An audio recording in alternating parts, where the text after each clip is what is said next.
सभी वीर को याद कर रही है। वीर जो है तैयार मीठी जो है इच्छा के पास आती है और मुक्ता जो उससे कहती है कि आप अभी तक यहीं बैठे हैं, चलिए आपको तैयार नहीं होना, उसको तैयार करने के लिए जाते हैं। इधर वीर जो है पूरा तैयार हो जाता है और इच्छा को मुक्ता, मीठी और दामिनी जो वहीं खड़े हैं उसे तैयार करने लगते हैं। फिर इधर दिखाते हैं कि बुंदेला हाउस में तपस्या जो है वीर की आरती करती है और उससे बोलती है कि वो जाए और इच्छा को उसकी सही जगह पर ले आए। बाबा उन्हें आशीर्वाद देते हुए जल्दी घर में बहू को लाने के लिए कहते। गुणवंती को छोड़कर सभी लोग खुश है और इच्छा को तैयार होते हुए दिखाया जाता है। तपस्या ने कलश जो स्थापित किया और बुंदेला हाउस को पूरा डेकोरेट कर देती। माई ये सब देख के गुस्सा होकर आती है और कलश पर प्रहार करती है और उसे फेंक देती। वापस जाने वाली होती लेकिन तपस्या उसके इस तरह के व्यवहार का कारण पूछती। माई गुस्से में उससे कहती कि जो भी उसके रास्ते में आने की कोशिश करेगा, चाहे वो कलश हो या इच्छा, दोनों के साथ वो एक जैसा व्यवहार करेगी।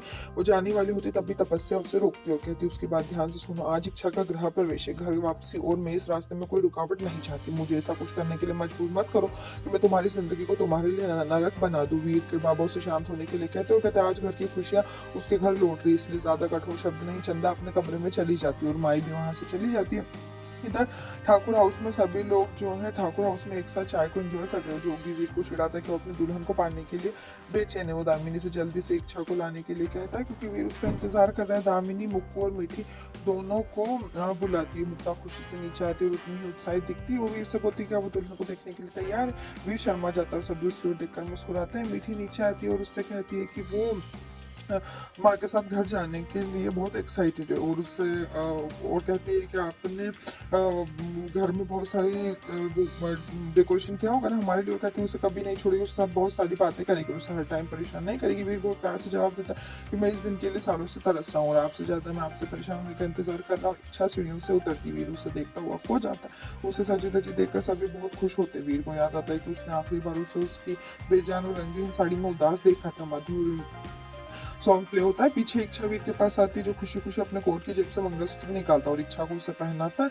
दामिनी आंखों में आंसू लेकर खुशी से रो रही। मीठी उनका प्यार देखकर भावुक हो जाती। इच्छा आशीर्वाद लेने के लिए नीचे झुकती लेकिन वीर उसे रोकता और कहता है कि उसकी जगह उसके दिल में, पैरों में नहीं। दिव्या इच्छा के पास आती है और उसे उसकी जिंदगी में, नई जिंदगी में शुरुआत के लिए आशीर्वाद देती है और कहती है कि रस्म है कि शादी के बाद बेटी को अपने पिता का घर छोड़ना पड़ता है। वो उसे उतार कर अपनी चूड़ी देती है और कहती उसके पास देने के लिए उससे ज्यादा कुछ नहीं है। चूड़ियां उसकी दोनों बेटियों के लिए और एक उसे देती है। इच्छा की आंखों में आंसू छलक पड़ते हैं और दिव्या को गले लगा लेती। दिव्या खुशी से उसे गले लगाती है और नानी भी खुश होती है। वीर और इच्छा सभी से अलग अलग आशीर्वाद मांगकर सभी उन्हें जिंदगी भर खुशी खुशी रहने का आशीर्वाद देते हैं। इधर मुक्ता उसे गले लगाने आती है। दोनों प्यार से एक दूसरे से कहते हैं कि वो एक दूसरे को याद करेंगे और हमेशा अपना ख्याल रखेंगे। वीर अपना हाथ आगे बढ़ाता है और उससे बोलता है कि अब हम घर के लिए चलें। इच्छा खुशी से उसका हाथ पकड़ती। इधर ठाकुर हाउस में सभी वीर और इच्छा को छोड़ने के लिए बाहर आते। विदाई की रस्म को दिखाया जाता है जहाँ इच्छा एक थाली में से अनाज फेंक रही है। सभी की आंखों में आंसू है।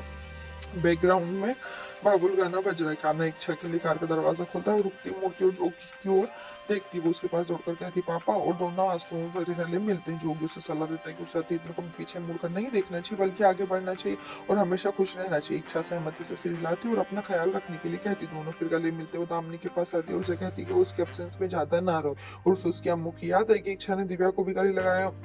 मुक्ता के पास आती है, उसका माथा चूमते हुए एक प्यारा सा पल शेयर करते।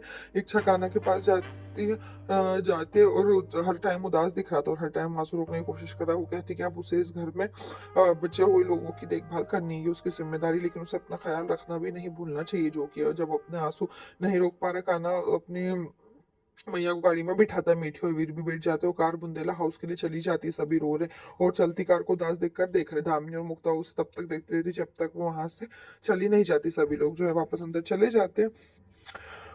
फिर बुंदेला हाउस में तपस्या आखिरी मिनट में सारी व्यवस्था को देखती। बाबा वहां आते हो तैयारी देखकर बहुत खुश होते हैं और कार का हॉर्न सुनाई देता है। बाबा ने तपस्या को उनके घर पर इतना बड़ा उपकार करने के लिए धन्यवाद दिया। वो कहती कि मना कर देती कि उसे अभी अभी परिवार की खुशियां लौटी। ऐसा करके मैंने खुद के सारे दोषों को मुझसे मुक्त कर लिया। किसी भी से भी ज्यादा मैं वो हूँ जो आप सबको खुश और एक साथ देखकर सबसे ज्यादा खुश होता। तपस्या कहती चलो चले उनका स्वागत करें, नहीं तो वैसे ही आ जाएंगे। वीर और इच्छा मुख्य द्वार पर पहुंचते। तेज बालकनी से देखते तपस्या उनकी आरती करती और उन्हें देखकर बहुत खुश होती। माई अपने सामान्य भावों के साथ बाबा उनसे जुड़ते हुए माई को उनकी ओर आते देखते और उसे बीच में रोक देते। चंदा जैसा हो रहा है वैसा ही है। और इधर ऊपर से देखती बाबा ऊपर देखते और चुपचाप भगवान से उनकी खुशियां लुटाने के लिए कहते हैं।